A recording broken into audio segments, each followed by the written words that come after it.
చక్కగా జరిగింది. నీ యొక్క ఈ పూజా విధానంలో సంతుష్టత తెలియజేయాలని వేడుకుంటున్నాం. మీరు చేసిన పూజలన్నీ సంతోషంగా ఆనందంగా అందుకున్నాను. ఎటువంటి లోపం లేకుండా నేను చేసినందుకు సంతోషంగా ఆనందంగా అందుకున్నాను.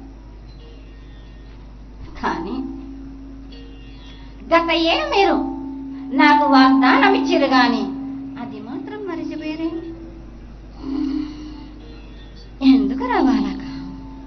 అమ్మా, ఆశీర్వదించావు, నీకు నేను చేస్తామని ఖచ్చితంగా ఇచ్చావు.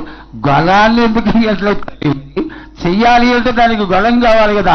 మా నగర గొప్పలకి దానికి తగ్గటువంటి గళాన్ని ఖచ్చితంగా ఆ క్రియ జరిగే తీరుతుంది. జరగాలనేటువంటి ఆశీస్సులతో నీకు వేడుకోవడం జరుగుతోంది.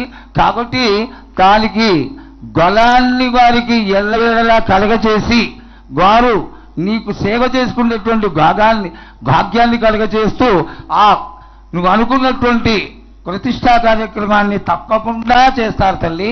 దానికి గళాన్ని ఇస్తూ ఉత్తరోత్తర ఇక్కడికి గానులు రావడం ఆలస్యమైంది. ఈ సంవత్సరం నీకు జరిగినటువంటి పూజ మేము చూస్తున్నటువంటి ఈ సమయంలో అత్యద్భుతంగా జరిగింది.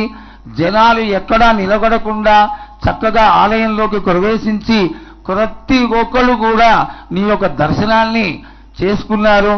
కాబట్టి గళాన్ని ఏ విధంగా ఇస్తావు, ఎక్కడి లోపల నా డౌన్లోడ్ షేర్ చాట్.